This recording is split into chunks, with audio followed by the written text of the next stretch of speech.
I'm here finally with Maxine. Thank you so much for coming. I do really appreciate it. Laguna pa siya galing, guys. So, congrats sa kids mo today. Thank you so much. And for last night then. Thank you. I had so much fun. You look so good there. I like your look. Parang... Yeah, it was like collaborative work.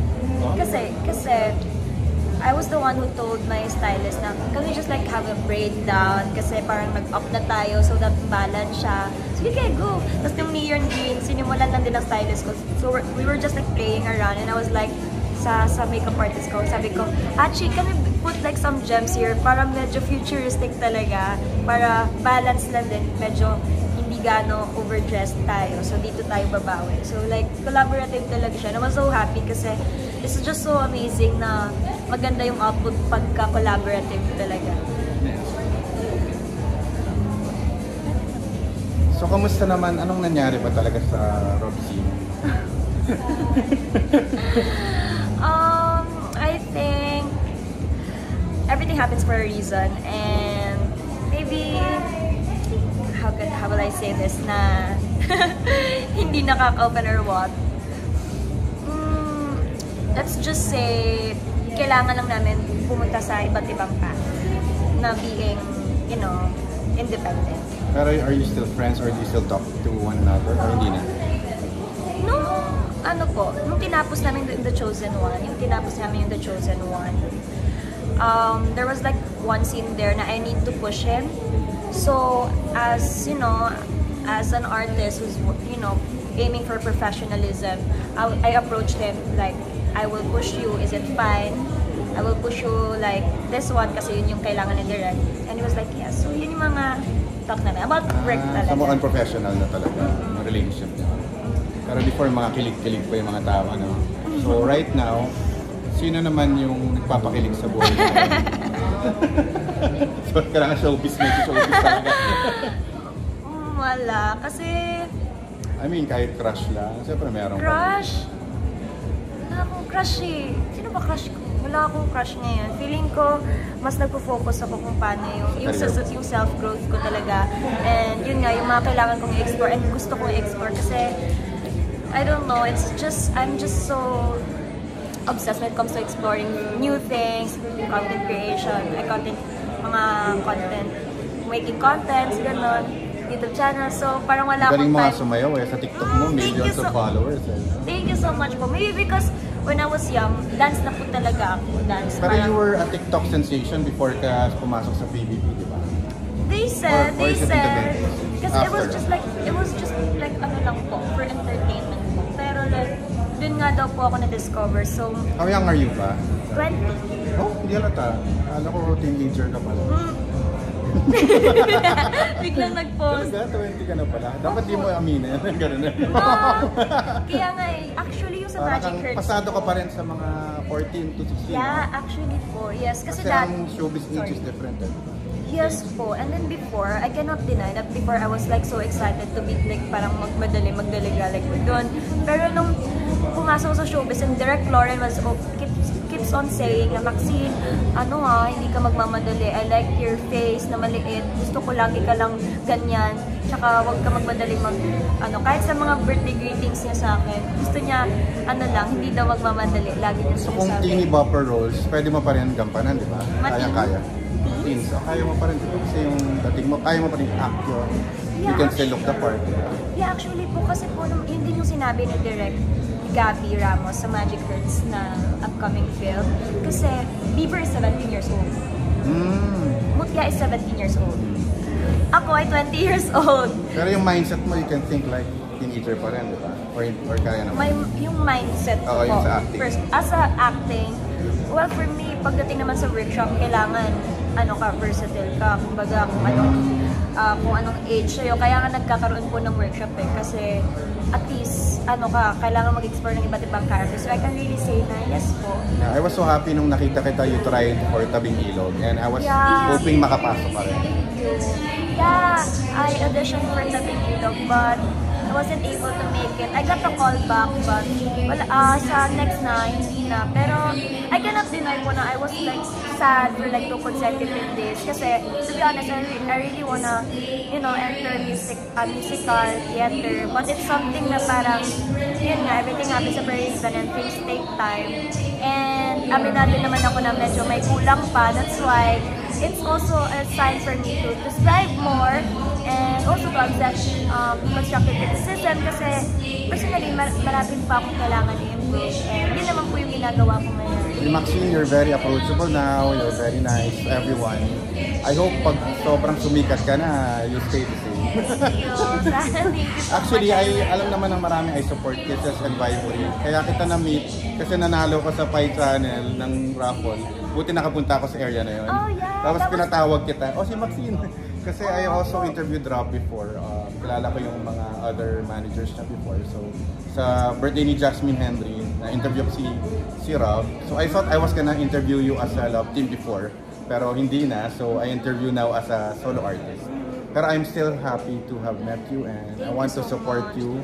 I think you'll be, if you just focus on your craft, pwede ka maging the new Maha Salvador. Which a lot of people are saying na pwede kami yung parang si Maha talaga.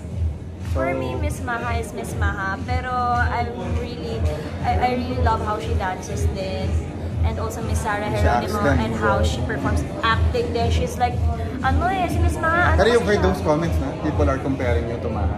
Some people. Not really comparing po. They were like seeing the just, potential. Yeah, seeing the potential po to be like parang in my generation ganun. But I feel so flattered kasi parang iba naman talaga yung level ni Miss Maha. And at the same time, I feel so happy din kasi nakikita nila yung progress ko when it comes to performing. And now, sa dancing, I've been to a lot of workshops naman.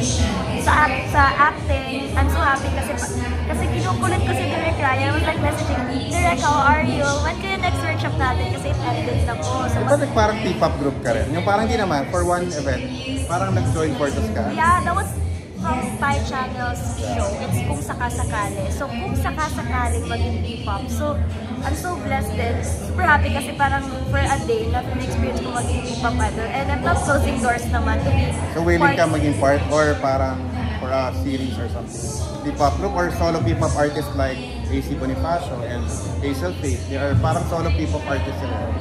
For now, parang mas nakikita ko sa husband ko na mas gusto niya yung P-pop solo. And ako naman, kung may mga opportunities. Sino favorite mo na P-pop groups and their songs? Si Sarah Geronimo. How about SB19? Like yung mga sa P-pop group? Oo. SB19 po, kasi nakasama namin sila. They're very humble. And grabe, kasi hindi talaga namin parang na-feel na parang super top nila. They were like, they even like humble talaga. Super humble. So 18 ka pala, 18 ka. Hindi ko masasabi po 18 kasi po pag 18 kasi Kasi alam 20 yung ka na birthday eh. nila. Kasi ayoko naman magsinungaling. Hindi naman super 18. Hindi ko alam kasi yung birthday nila. Pero ang pagkakalam ko, they're one of the nicest people that I know. Very Sa girl genuine. groups naman? Sa girl groups, syempre nandun yung marami kong mga babies, di ba? Bini, gano'n. Pero like, there's like one time din when I watched a karera. Bini Joanna caught my eye. Then, that's why I messaged her and I was like, ang galing mo sa karera. So yun. Nag-reply naman? Nag-reply naman siya. Hi, Joanna. So sino yung best friends mo ngayon sa show, sa ABS at sa other networks? May mga best friends. Super dami po eh. Super dami. Pero, Top 5 lang. Kunyari, sasama mo sa all expense paid, whatever, sa around sa Europe, kunyari, ganyan. And you can treat any of them. So, yung lang isasama mo. Pwedeng girls and guys na. O sige, sama na natin yung guys. Wala. Sa ngayon, hindi ko maisip yung 5. Pero yung nagtatop talaga sa akin, sa showbiz po, sa showbiz na best friends. Sa Titif, but she's in Tacloban right now. She actually won Miss US. Ayun yung pinost mo. Akala ko I was so parang ate mo, proud. sister. No, she came from PBB also. Parang Opo. sister mo sa PBB. Are you in the same batch ba? Yeah, we are. We were in the same batch po. But now she prioritizes She won for a her. beauty contest? Yes, but school, parang school competition. So she won. She's my best friend talaga kasi she was the one. She's part of the reasons and why I went out from my shell during PBB me kasi I was so shy. Pero yun, nilabas niya yung kulit ko. Sa titip, second, sino po? Best friend. Oh my God, ang hirap na ito. Pag hindi ko napagit, sorry pero best friends ko pa rin kayo. O sige, non-showbiz, sama mo na. Non-showbiz, si Mika, yung best friend ko during high school talaga. As in, like, siya talaga lagi kong kasama. Then, yung iba mga dami kasi. Pero like, I have lots of friends, but I have just like a small circle. Talaga. I don't know why, pero like... Does it ever happen to you na may sobra kang close friend or you thought who was your close friend? Biglang hindi na kayo nakapagsunduan, biglang dinak ka na or tapos parang feeling mo naging super sad ka because of that moment. And how do you respond to those situations? Well, it was worse kasi it came to the point na I got bullied. Yeah, I got bullied. That's why I have before po. Yeah, that's why I have before po when, oh my God, before po I'm very scared when it comes to Twitter kasi some of my friends kasi they were like, don't sa Twitter kasi may mga parinig sa'yo. So parang takot ako sa Twitter dati. Kaya nagka-Twitter ako maybe year 2019 na. Siguro pa-pandemic na. And then, ayun, it came to the point na I was bullied. Pero for me naman, kung lalabanan ko kasi, parang wala rin ako makukuha. And ayoko naman yung isang pagkakamali, mapalitan pa na isang pagkakamali. It was just like, maybe I'm distancing myself kasi I don't wanna be, I don't wanna be mapalibutan ng tao na hindi genuine. But, ayun, wala naman po akong ginawang revenge kasi parang hindi ko naman nakontrolado yun. And kung gagawin ko pa yun, parang wala naman akong makukuha. So, gusto ko lang ng peace of mind. So, yun, hindi na lang, parang ano na lang siya. Sports na lang, ganun. Good. So ano ngayon ang goals mo? Anong immediate plans mo for the next year? Who is Maxine like next year and 5 years from now? 5 years from now. Well, hopefully, Lord, sana makapasok talaga ako sa theater. And 5 years from now, sana magbigyan ko ng bahay yung family ko. And hopefully dito talaga sa Manila kasi ako nagre-rent lang ako dito and I'm living alone. So it's hard kasi whenever I feel... alone ka lang? It's hard kasi there's like one time, it's nice to be independent, but there's like one time when you had like a great, tiring, long day. Then when pagdating mo sa bahay, completely silence lang, walang parang magkakamusta sa'yo. So it's kind of... Kalungkot naman. Pero ano naman siya, parang it's something na it's a challenge for me also to be, independent and something na parang I am used to na din kasi because of my dad's work before and then my brother's work before, hindi kami lagi kumpleto. But hopefully ngayong Christmas. Then going back to the question, 5 years from now, makabili ng bahay for my family, ma-achieve ko yung mga dreams ko, and kung may mga gusto pa akong explore, sana ma-explore ko. Are you still studying ba? Graduate ka na ba? I actually took a gap year. I actually took a gap because I was like a delayed graduate. Kasi nung nag-PBB po, nauna yung mga batchmates ko. Supposedly, dapat balik po ako noon. But what I did, talagang kinausap ko yung rector ko and I was like, Father, kahit may taping ako, uuwi ako ng 3 days. Lunggo-block ko pa ng 3 days. And yung 3 days na yun, hindi ko muna i-dedicate siguro sa bonding ng family. I will go directly from airport to the school and finish all my... Anong province yun? Davao del Sur po. Sa taga-Davao ko pala. So yung tinapos ko po siya lahat, like 3 consecutive days po talaga. And then lumabit po ako mag-isa nun. Talaga? Graduate ka na ng high school po. And then yun po parang undecided pa po nga po kung saan ako mag-college kasi hindi ko naman po alam na magkakaroon pa na. Thank you Lord na magkakaroon pala ng projects here. So I took a gap year muna. But now, I don't wanna say it muna, but yeah, I promised to myself kasi to have my own diploma. So it means talaga na I will finish my school. I don't know the exact date and the exact time, but I promised to myself that I will have my own diploma someday. That's great. Okay. Hindi mo kinalimutan yung pag-aaral mo. Yeah. Ayan. So, Keds, how about Keds? Would you like to have your own Keds kung may franchise sila? Or do you really wear Keds dati pa ba? Or what? Actually, this is so funny story kasi dati, yung cousin ko, may white shoes siya. Tapos pinahiram niya sa akin. Sabi ko, ayokong maghiram sa kanya kasi white nga. Tapos parang nakakaya. Tapos sabi niya, maganda yan. Tsaka dapat pumili ka niyan. Tapos sabi niya, tapos parang nasa ano yan, mga 45k. Tapos sabi ko, hindi ko talaga afford yun. Hindi ko afford.